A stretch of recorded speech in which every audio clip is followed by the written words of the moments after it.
जैसे किसी को लीवर प्रॉब्लम हो जाए, 1000 नहीं लाख लाख कैप्सूल खाए, लाख लाख इंजेक्शन लगवाए, लेकिन वो बीमारी अंग्रेजी दवाइयों से नहीं मिटती है। बीमार चाहे 20 साल का हो चाहे 50 साल का हो, वो अंग्रेजी दवाइयाँ खाते करते करते मर ही जाता है। डॉक्टरों से मैंने पूछा, जब इलाज नहीं है तो पेशेंट का इलाज क्यों करते हो?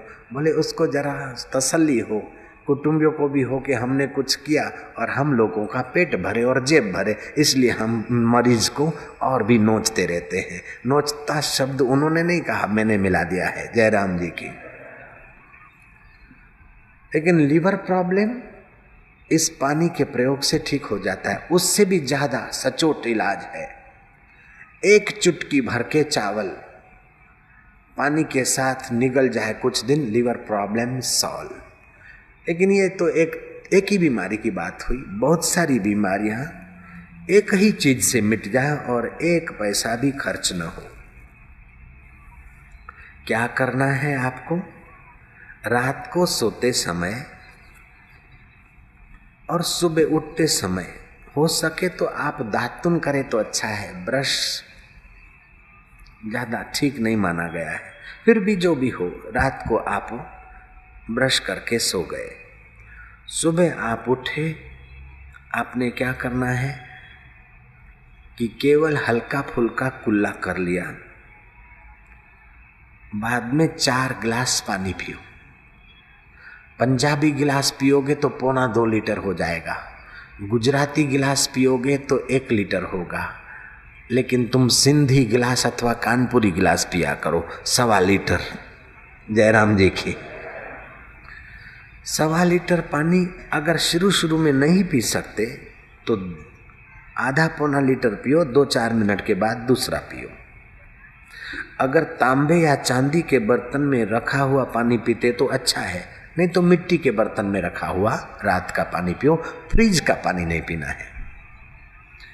1.25 लीटर पानी पीकर आपने टहलना वहला, 2-4 दिन आपको थोड़ा जल्दी बाथरूम में जाना पड़ेगा, बाद में आप उसको हजम कर लोगे और थोड़ा पेट साफ सूफ होने के लिए जाओगे आओगे।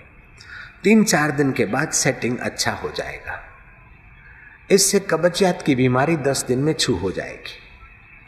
प्रदर रोग की बीमारी 10 दिन में छू हो जाएगी। डायबिटीज की बीमारी 1 महीने में छू हो जाएगी। 1.5 से 2 महीना ये पानी का प्रयोग करें तो दम वाले के दम का दम निकल जाएगा, टीबी वाले की टीबी भाग जाएगी। जयराम जी बोलना पड़ेगा। और भी छोटे मोटे कई रोगों पर इस प्रयोग का असर होता है और ये रोग मिटते हैं। 10 दिन के अंदर सिर दर्द, खांसी, गैस और कब्जियत, नाक और कान और गले के रोग मिटाए जा सकते हैं। जयराम जी बोलना पड़ेगा। और 1 माह में शरीर का मोटापा नियंत्रित किया जा सकता है। जो टुनटुन छाप है उनको ये पानी का प्रयोग करना चाहिए और 2 उंगलियों को ऐसा जब भी मौका मिले 2 मिनट इस प्रकार, हमें योगासन पुस्तक में भी ये मुद्राएं लिखी है करना, जिससे मोटापा, हृदय रोग, प्रदर रोग, दम्मा, कफ और खांसी छू हो जाएगी। 2 माह के प्रयोग से लकवा, high BP, low BP, liver problem, पथरी और मूत्र संबंधी रोग, पेशाब संबंधी रोग मिट जाते हैं। और इस प्रयोग से मासिक धर्म की अनियमितता भी मिट जाती है। और थोड़ा लंबा समय करना पड़ेगा। जोड़ों का दर्द मिटाना है तो 6 महीने का प्रयोग, लेकिन प्रयोग में 1 पैसा खर्च नहीं है और साइड इफेक्ट नहीं है। और एकादशी के दिन भी ये पानी तो पी सकते हो आप। लोग एकादशी के दिन आइसक्रीम खाते और आइसक्रीम में हड्डियों के पाउडर से बनी हुई जिलेटिन वो पड़ती, इसमें तो पानी है भगवान का। अगर किसी को ये पानी पीने से शरीर जकड़ पकड़ दिखता हो तो 1-2 काली मिर्च जरा सा चबा के, थोड़ी सी 2 टुकड़े करके फाँक ले तो वो शरीर पकड़ाने का प्रॉब्लम नहीं रहेगा। अगर बूढ़ा है कोई, कमजोर है, तो आम की सीजन में 250 ग्राम पके आम का रस, 10-15 बूंदे आदू का रस और 1 से 2 चम्मच शहद मिलाकर उस वृद्ध को दो। वो खा ले, उसके बाद सुबह दूध पिए, नाश्ता में उतना ही आम का रस और ये सब ले ले, बाद में दूध पिए। बुढ़ापे की कमजोरी दूर होने लगेगी। तुम भी बूढ़े बनने वाले हो, इसलिए तुम भी इस बात को याद रख लेना। बुढ़ापे की पराधीनता के पहले ये प्रयोग चालू कर सकते हो। जय राम जी की। बुढ़ापे में वैसे ही जठरा कमजोर होती है तो क्या करना चाहिए? वज्र आसन में बैठकर श्वास बाहर निकाल दे, जितना श्वास बाहर निकाल सके निकाल दे। फिर पेट को अंदर बाहर ऊपर की तरफ करते जाए। 20 से 25 बार करें और बाद में श्वास लें। ऐसा 5 बार करो। पेट की सारी खराबियां और दूसरे भी नस नाड़ियों की तमाम प्रकार की रोग की जो संभावना है वो रोग इसी से दूर हो जाएगा। नाड़ी शुद्धि होगा, मन में प्रसन्नता और शरीर में स्फूर्ति होगी। कमजोरी भगा सकते हो तुम। आम की सीजन में तो आम का रस है, लेकिन बुढ़ापे की कमजोरी तो 12 महीना होती। फिकर नहीं करो, हेच फिकर मत कर्तव्यम। रात को जो भोजन लेते हो उस भोजन में चावल थोड़े से गर्म पानी में साफ करके दूध में चावल पकाकर खीर बना लो। और जो भी कमजोर व्यक्ति है रात्रि का भोजन खीर का कराओ। जय राम जी की। बाबा जी हम काम करते करते थक जाते और 50 साल की उम्र के बाद तो कमजोरी रहती है। हेच फिकर मत कर्तव्यम। हजारों लाखों रुपए की टॉनिक से जो फायदा नहीं हुआ वो फायदा इस प्रयोग से हुआ।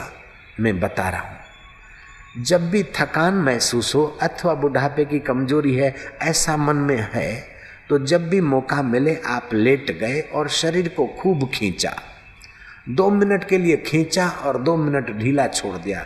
आत्मचेतना विशेष आएगी और 2 मिनट इंद्रियों में सेट होगी। बाद में टीटी बजाता है, सीटी बजाकर जोर से हंसो। मैं बुढ़ा नहीं अब जवान हूँ, मजबूत हूँ। खुट लया तॾहिं भी खान आया, बुढ़ो आया तॾहिं भी जवान आया। कंगाल हूँ तभी भी शहनशाह की दिल रखता हूँ और बुढ़ा हूँ तभी भी जवान की शक्ति रखता हूँ। हरि ओम हरि ओम हरि ओम हरि ओम हरि ओम हरि ओम। बुढ़ापा या बीमारी शरीर पर आती रहती है, लेकिन आप मन में उसको घुसने न देंगे। मन में भी आ जाए तो बुद्धि में कभी न घुसने दो, और बुद्धि में कभी घुस जाए तो अपने में कभी मत घुसने दो। हकीकत में तुम्हारे को कभी बीमारी नहीं होती, लेकिन बेवकूफ़ी ये होती है कि शरीर की बीमारी आप अपने में मान लेते हो, तब वो मेहमान लंबा समय रहता है। बुद्धू हलवाई किसी का मेहमान हुआ था। लल्लू ध्यान रखना, तेरा नाम नहीं लेता हूँ। जय राम जी की। बुद्धू हलवाई किसी का मेहमान हुआ था। उसकी आदत अनूठी थी।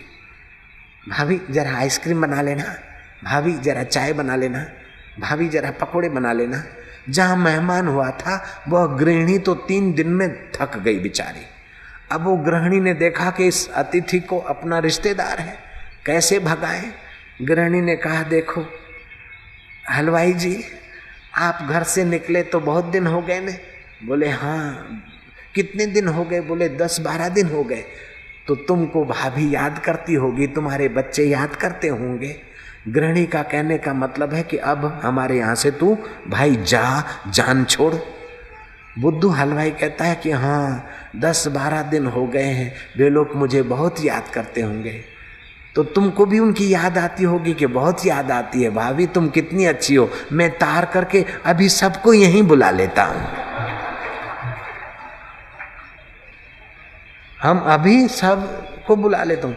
अरे अकेला बुद्धू हलवाई भारी पड़ रहा है, तो मिसिस बुद्धू और बॉयज और बेबीज बुद्धू आएंगे तो क्या हाल होगा। ऐसी अकेली छोटी बीमारी को आप बुला लेते हो तो डर के मारे और भी बीमारियां आ जाएगी तो क्या हाल होगा। इसलिए बीमारी अपने में मानना ये बुद्धू हलवाई जैसी बेवकूफी है। जयराम जी की हमारे आश्रमों में गौशाला है और मैं साल में 2 महीना हिमालय चला जाता हूँ। वहाँ जरा खाना पीना तपस्या जैसा रहता है। हमारे गौशाला में एक सांड था। सांड को गायों से अलग रखा था, भी वो युवक था। मैं उसके सींग पकड़ के वी शांताराम जो कसरत करता था, 2 आंख 12 हाथ, ऐसा मैं उससे खेल करता था। अब 2 महीने के बाद आया तो वो खा पी के मोटा हुआ और मैं जरा संयम करके थोड़ा पतला हुआ। बरसात के दिन थे, गुरु पूनम के 2-4 दिन पहले हम घूमने गए तो वो घूम रहा था नदी के उस बांगे कुत्रों में। सांड ने मेरे को पहचान लिया, मैंने उसको पहचान लिया। वो आया, मैंने उसके सींग पकड़े, हम खेले खेले खेले खेले। वो तो सांड है। हमने भी अपनी पहले की हुई है कसरत बसरत, आज भी करता हूँ आसन। हमने भी उसके साथ किया और उसने ऐसा जोर मारा कि महाराज उसका जोर तेज हो गया और मेरा पैर लुढ़क गया। उसका जोर और मेरा जोर दोनों, उसका एक सींग पकड़ा, दूसरा हाथ से मैं गिरा तो ये हाथ मेरा पीछे घूम गया, ये कोनी वाला हिस्सा तड़ाक करके पीछे घूम गया। बैल खानदान था, ऊपर तो नहीं आया, चला गया, लेकिन बैल का और मेरा लोड से ये मेरा हाथ टूट गया था। पहली मिनट तो इतना दुख हुआ, इतनी पीड़ा हुई कि मानो धरती पैरों तले चली गई।